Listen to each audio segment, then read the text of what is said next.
What happens when Hollywood's biggest night show host thinks he can humiliate a guest on live television? It only took 34 seconds of one snarky comment for Jimmy Kimmel to completely destroy his own reputation and prove that some celebrities think they're untouchable. The lights were blazing hot in the studio.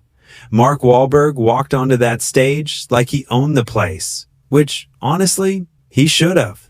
The man had just finished promoting his latest action movie, and everyone knew he was there to talk about his craft, his family, and maybe drop a few laughs for the audience. But Jimmy Kimmel had other plans. "So Mark, welcome back to the show," Kimmel said, that fake smile plastered across his face like he was doing Mark some kind of favor. "I gotta ask, how does it feel being Hollywood's most overpaid tough guy?" The audience went quiet. You could hear a pin drop. Mark's jaw tightened, but he kept his cool like the professional he is. "Jimmy, I'm here to talk about the movie. The crew worked really hard on this project." But Kimmel wasn't having any of it. He leaned back in that stupid chair of his, acting like he was some kind of comedy king. "Oh, come on, Mark. Everyone knows you just show up, flex a little, say a few lines, and walk away with $20 million. Must be nice living that easy life." Mark's eyes narrowed. This wasn't playful banter anymore. This was a direct attack. Easy life? You want to talk about easy? Try getting up at 4 in the morning every day, training for months, doing your own stunts while some people sit behind a desk making jokes about other people's work. The temperature in that room just shot up 10 degrees. Kimmel's face changed.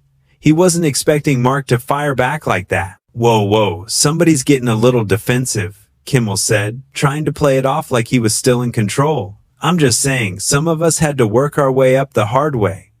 Not everyone gets handed movie roles because they have nice muscles." That was it. That was the moment Jimmy Kimmel crossed a line he should never have crossed. Mark sat forward in his chair, and you could see the fire building in his eyes. "Handed to me? Are you serious right now? Do you know what I was doing when I was 15 years old? I was on the streets trying to survive while you were probably in some fancy college somewhere learning how to make fun of people for a living." The audience was dead silent. Even the camera operators were holding their breath. This wasn't going according to anyone's script. Kimmel tried to laugh it off, but his voice cracked a little. "Hey, I'm just trying to have some fun here. It's all jokes, Mark. Relax." "Relax? You invite me on your show, and then you sit there and disrespect everything I've worked for? You think because you have a microphone and a studio audience that gives you the right to tear people down?" Mark's voice was getting louder, but he wasn't yelling. He was speaking with the kind of controlled intensity that makes people really listen. "I've been acting for over 20 years. I've produced movies. I've built businesses. I've tried to give back to my community. And you want to sit there and tell me I don't deserve what I've earned?" Kimmel was squirming now. His whole smug attitude was crumbling right there on live television. "Look, I didn't mean..." "No, you meant exactly what you said," Mark cut him off. "You thought you could bring me on here and make me look like some dumb musclehead for your audience to laugh at. But here's the thing, Jimmy. I didn't come from Hollywood royalty. I didn't have connections or rich parents. Everything I have, I fought for." The silence in that studio was deafening. You could see people in the audience shifting uncomfortably in their seats. Some were nodding along with Mark. Others looked shocked that someone was actually standing up to their precious host. Kimmel tried one more time to regain control. Okay, let's just move on to the movie. Tell us about..." "No," Mark said firmly. "We're not moving on. You started this conversation, so let's finish it. You want to talk about the hard way? I was arrested multiple times as a kid. I made mistakes, real mistakes that hurt people, and I've spent my entire adult life trying to make up for that. While you were making jokes about celebrities, I was learning how to be a better person." The passion in Mark's voice was undeniable. This wasn't some rehearsed Hollywood speech. This was real emotion coming from a real place. "I work 16-hour days when I'm on set. I study scripts until 2 in the morning. I train with real fighters and real cops to make sure I'm giving audiences something authentic. And you want to call that easy?" Kimmel was completely out of his depth now. His writers hadn't prepared him for this. His usual sarcastic comebacks weren't working. "Mark, I think you're taking this a little too seriously." "Too seriously? My work is my life. The people I work with, the stories we tell, the audiences who pay their hard-earned money to see these movies. That's serious to me. What's not serious is sitting behind a desk making cheap shots at people who are actually out there creating something. The camera kept rolling, catching every word, every expression. This was becoming something nobody had ever seen before on late-night television. You know what the difference is between you and me, Jimmy? Mark continued, his voice steady and powerful. When I mess up, when I fail, when I don't deliver what people expect, there are real consequences. Movies lose money, people lose jobs, fans lose faith. But you? You can say whatever you want, tear down whoever you want, and tomorrow night you'll be right back here doing the same thing to someone else. Kimmel looked like he wanted to be anywhere else in the world. His hands were shaking slightly as he reached for his coffee mug. You want to know what's really easy, Jimmy? Mark's voice cut through the tension like a blade. What's easy is hiding behind comedy. What's easy is pretending that tearing people down is just entertainment. Kimmel set his coffee mug down with shaking hands. He was trying to maintain that late-night host composure, but cracks were showing everywhere. Mark, I think we should probably take a commercial break. No breaks, Mark said, leaning forward. You wanted to have this conversation on live television, so let's have it. You think I don't know what you really think about actors like me? You think we're all just pretty faces with no substance? The audience was completely captivated now. Some people had their phones out, recording every second of this historic meltdown. I've been in this business long enough to know the difference between someone who respects the craft and someone who just sees us as punchlines, Mark continued. And right now, you're showing everyone exactly which one you are. Kimmel tried to laugh, but it came out as more of a nervous wheeze. Come on, Mark, you're being way too sensitive here. It's just comedy. People expect me to roast the guests a little. Roast? Mark's eyebrows shot up. Is that what you call it? Because from where I'm sitting, it looks like you're just being mean for the sake of being mean. There's a difference between comedy and cruelty, Jimmy. The host was visibly sweating now under those hot studio lights. His usual confidence was completely gone. Look, if I offended you, I apologize. That wasn't my intention. Your intention? Mark shook his head. Your intention was to make me look stupid so your audience would laugh. Your intention was to boost your own ego by putting down someone who's actually accomplished something. Don't insult my intelligence by pretending otherwise. You could see the producers off camera frantically gesturing, trying to figure out how to handle this situation.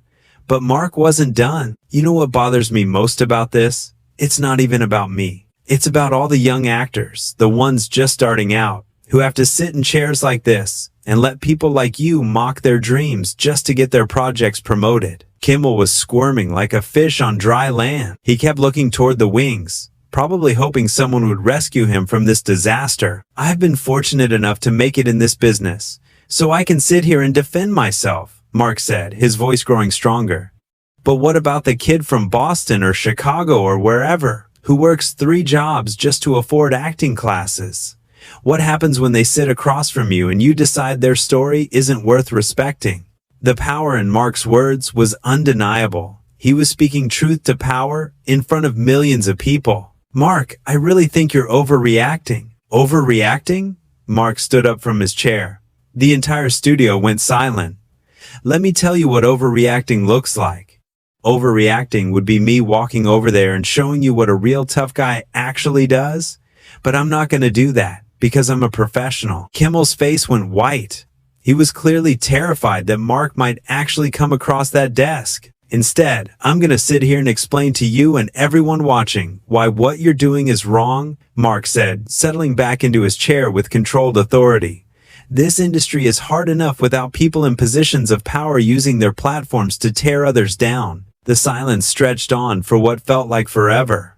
Finally, Kimmel found his voice again. Okay. I hear what you're saying. Maybe I came on a little strong with the jokes. A little strong? Mark laughed, but there was no humor in it. Jimmy, you basically called me a talentless fraud on national television. That's not coming on strong. That's character assassination. Kimmel was trapped. Every word out of his mouth was making things worse. I didn't mean it that way. Then what way did you mean it? Mark challenged. Because I'm sitting right here. Look me in the eye and tell me what you really meant when you said I was overpaid and undeserving." The host couldn't do it. He couldn't maintain eye contact. He kept looking down at his note cards, at the audience, at anything except Mark's face. "That's what I thought," Mark said quietly. "You can dish it out, but you can't defend it when someone calls you on it." The audience was completely riveted. This was better than any scripted drama they'd ever seen. "You know what the saddest part is?" Mark continued. "You actually have talent. You're funny when you're not being cruel. You could use this platform to lift people up, to celebrate their achievements, to make people feel good about themselves. Instead, you choose to punch down." Kimmel finally looked up, and there was something different in his eyes. Maybe it was shame, maybe it was anger, but whatever it was, it made him desperate. "You think you're so much better than me?" Kimmel snapped, his mask finally slipping completely. "You think because you've made some action movies that makes you some kind of saint? Everyone knows about your past, Mark. Everyone knows you were a thug before you were an actor." The studio went dead quiet. Even the cameras seemed to stop moving. Mark's expression didn't change, but something cold and dangerous flashed in his eyes. "There it is," Mark said softly. "There's the real Jimmy Kimmel. When you can't win with comedy, you go straight for the personal attacks." Kimmel realized immediately that he'd made a terrible mistake, but it was too late. The words were out there. "Mark, I didn't mean." "Yes, you did," Mark said, his voice like ice. "You absolutely meant it. You've been waiting for the perfect moment to bring up my past, haven't you? You thought if you could make me angry enough, I'd give you the reaction you wanted." The host was completely panicking now. His career was imploding in real time. "That's not true. I would never." "You just did, Jimmy. On live television. In front of all these people." Mark stood up slowly, deliberately. The entire studio held its breath as he looked down at Jimmy Kimmel with a mixture of disappointment and controlled fury. "You want to talk about my past?" Mark's voice was quiet, but it carried to every corner of that silent studio. "Fine. Let's talk about it. Yes, I made mistakes when I was young. Serious mistakes that hurt people. And you know what I did about those mistakes, Jimmy?" Kimmel couldn't speak. He just sat there, frozen in his chair like a deer caught in headlights. "I own them," Mark continued, his voice growing stronger. "I didn't hide behind comedy or pretend they were just jokes. I faced the people I hurt. I apologized. I worked to make things right. I spent years learning how to be a better person." The power in Mark's words was devastating. Every sentence hit like a hammer blow to Kimmel's crumbling facade. "But what you just did, bringing up someone's past to hurt them on television, that's the kind of person you are right now, today. Not 20 years ago. Not when you were a stupid kid. Right now." Kimmel tried to interrupt, his voice cracking. "Mark, please. I'm sorry. I shouldn't have." "You're sorry?" Mark's laugh was harsh and bitter. "You're sorry because you got caught showing your true colors on live television. You're sorry because your little plan backfired, and now everyone can see what kind of person you really are." The audience was completely silent. Even the crew members had stopped what they were doing to watch this historic confrontation unfold. "Do you know what the difference is between my past mistakes and what you just did?" Mark asked, leaning forward slightly. "When I hurt people, I was a confused kid from the streets who didn't know any better. You're a grown man with a platform that reaches millions of people, and you chose to use that platform to try to destroy someone." Kimmel looked like he was about to cry. His hands were shaking, his face was pale, and sweat was pouring down his forehead. "I didn't mean to destroy anyone," he whispered. "Then what did you mean to do?" Mark demanded. "What was your plan here, Jimmy? Make me look bad so you could get a few laughs? Make yourself feel superior by tearing down someone who actually worked their way up from nothing?" The host had no answer. He just sat there, completely defeated. "You want to know what's really pathetic?" Mark said, his voice filled with disgust. "I came here tonight to promote a movie that employs hundreds of people. Good people who worked hard to create something entertaining. And you turned it into your personal therapy session where you get to feel better about yourself by attacking me." Mark shook his head and started removing his microphone. "Those people deserve better. The audience deserve better. And honestly, even you deserve better than what you just showed everyone tonight." Kimmel finally found his voice again, but it came out as a desperate plea. "Mark, please don't leave. We can fix this. We can edit it. We can." "Edit it?" Mark's eyes flashed with anger. "You want to cover this up? Pretend it never happened? That's your solution?" The host was grasping at straws now, trying anything to salvage the situation. "We could start over, do another interview." "There's not going to be another interview, Jimmy. There's not going to be a do-over. This is who you are. This is who you chose to be tonight in front of all these people." Mark finished removing his microphone and set it down on the coffee table between them. "You know what the saddest part about all this is?" he said, looking directly at Kimmel. "I actually used to respect you. I thought you were one of the good ones. I thought you understood what it meant to work hard and treat people with dignity." Kimmel was crying now, actual tears streaming down his face. But Mark wasn't finished. "But tonight you showed me that success doesn't change everyone for the better. Sometimes it just gives mean people a bigger platform to be cruel from." The silence in that studio was absolute. You could hear the air conditioning humming, the cameras quietly rolling, but not a single person made a sound. "I'm going to leave now," Mark said, straightening his jacket. "Not because I'm running away from this conversation, but because I have too much respect for myself to sit here and let you continue to disrespect me." He started walking toward the edge of the stage, then stopped and turned back. "And Jimmy, next time you want to attack someone's character, maybe make sure your own character can handle the scrutiny." Kimmel tried one last desperate attempt to stop him. "Mark, please. I'm begging you. Don't leave like this." Mark looked at him with something that might have been pity. "You should have thought about that before you decided to turn this into a hit piece. You made your choice.